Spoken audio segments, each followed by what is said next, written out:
So this with that minor major shift that we've done, this is what that chord sequence with drums sounds like in total.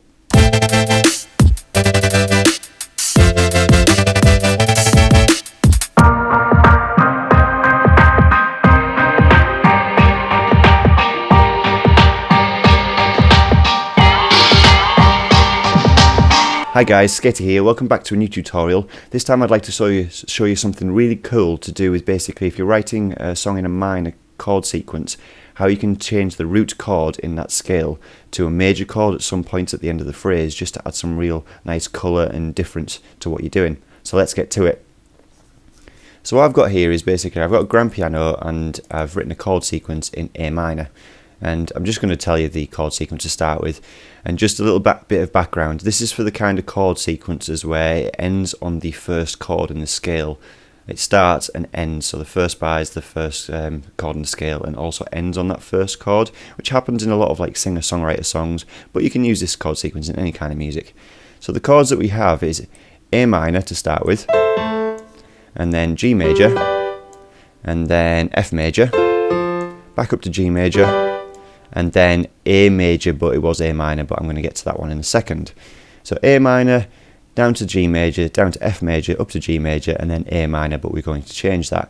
And this chord sequence is 1, 7, 6, 7, 1. Now you could obviously, as long as you start and end on the first chord, you can, in these two bars here, you can change the chords to whatever you want them to be. But for me, it's going to be 1, 7, 6, 7, 1. Now what I've done here, so we've got a minor, but that chord here is also minor in this last bar here. But what I've done is I've basically lifted the C, because it's in A minor, which is the relative minor to C major, so that's C, D, E, F, G, A, B, C, but starting on the A, B, C, D, E, F, G, is it doesn't have the C sharp, because obviously that C that is there, that is the minor third of A minor. So all I've done is took that C and lifted it to make it the major third. So that's why this chord is now major. But if we listen through to this chord sequence by itself, you can hear what it does at the end.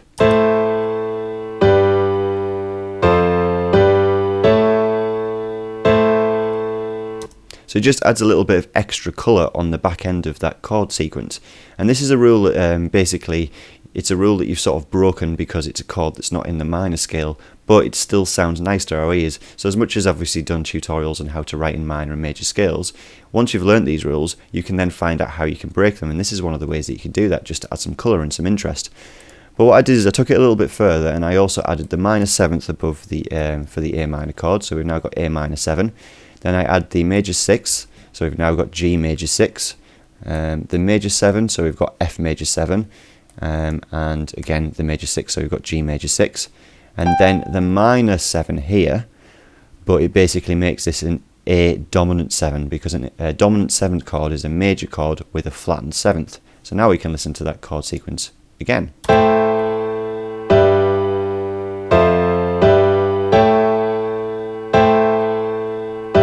And those extra notes on the top just add a little bit of extra colour to the chords, but not really taking away from the fact that we had A minor, G major, F major, G major, and then into A major, but then when it loops back around, it goes back to the A minor.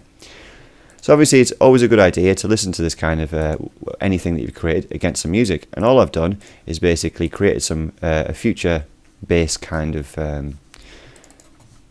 pad in Serum, which I did a tutorial on actually, and if you watch that tutorial you can grab the preset for it. And I've basically just taken that chord line, dragged it down, and then because it's sort of in future bass style, I've just stopped it when the snare hits. So except for this bar here where we've got 2 chords, so you've got the chord for the first 2 beats, the snare hits, then there's no chord, and then so on and so forth. So now we can listen to this against some drums as well. So this with that minor major shift that we've done, this is what that chord sequence with drums sounds like in total.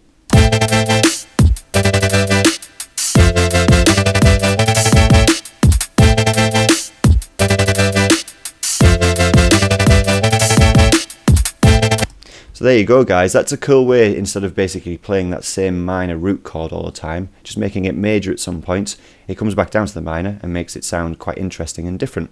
Anyway guys, I hope you've enjoyed this tutorial. If you have, leave a comment, drop a like, subscribe, hit the notification bell so you see these videos more in the future, share it around with your friends, and I shall see you next time guys. Bye!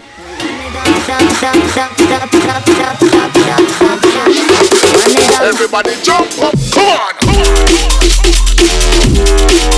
Come on! Everybody jump,